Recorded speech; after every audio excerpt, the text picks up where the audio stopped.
अब बात करते हैं यूपी की, जहां बीजेपी पश्चिमी यूपी में सियासी समीकरण साधने की कोशिश में है, तो समाजवादी पार्टी की नजर भी अब ब्राह्मण वोट बैंक पर लग गई है और इसी को साधने के लिए अखिलेश यादव ने एक बड़ा दांव खेल दिया। उन्होंने रविवार को लखनऊ में पूर्वांचल एक्सप्रेसवे के पास भगवान परशुराम मंदिर का अनावरण किया। रिपोर्ट देखिए।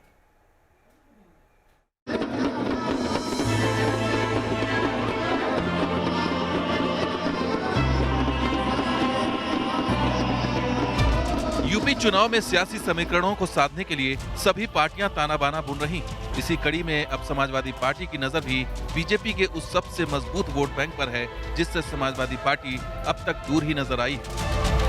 यूपी में ये वोट बैंक है ब्राह्मणों का, जिसने 2007 और 2017 के विधानसभा चुनाव में अपनी ताकत दिखाकर पहले मायावती और फिर योगी आदित्यनाथ को सीएम की कुर्सी तक पहुंचाया। इसलिए इस बार समाजवादी पार्टी अध्यक्ष अखिलेश यादव भी ब्राह्मण वोट बैंक को लुभाने की कोशिश में जुट गए, जिसके लिए अखिलेश यादव ने रविवार को लखनऊ से 30 किलोमीटर दूर पूर्वांचल एक्सप्रेसवे के किनारे भगवान परशुराम मंदिर का अनावरण किया। मंदिर में भगवान परशुराम की मूर्ति स्थापित की गई और मंदिर के ठीक सामने एक 73 फीट ऊंचा फरसा लगवाया गया। उत्तर प्रदेश के विधानसभा चुनाव में ब्राह्मण वोट बैंक बेहद अहम हो गया है। सभी पार्टियों की निगाहें इस वोट बैंक पर लगी हुई हैं। समाजवादी पार्टी के राष्ट्रीय अध्यक्ष अखिलेश यादव ने भी लखनऊ में भगवान परशुराम के 68 फीट के फरसे का उद्घाटन किया है और साथ ही भगवान परशुराम की प्रतिमा का भी अनावरण किया है जो मंदिर बना हुआ है मोहनलालगंज में।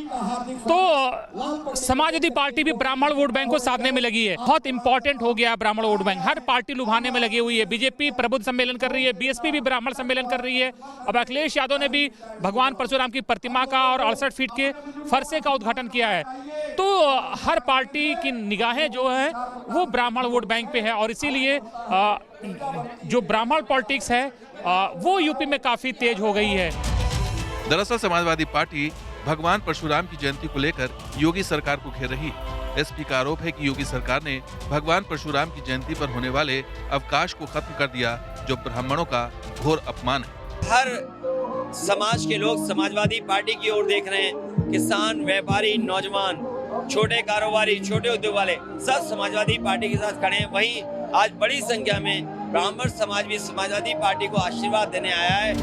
साफ है भगवान परशुराम के साथ जुड़े इस सेंटिमेंट के जरिए एसपी ब्राह्मण वोट बैंक को साधने की कोशिश कर रही है। अगर यूपी के जातीय समीकरण की बात करें तो यूपी में 10 से 12% ब्राह्मण वोट बैंक जो सियासत की हवा बदलने का मादा रखते हैं।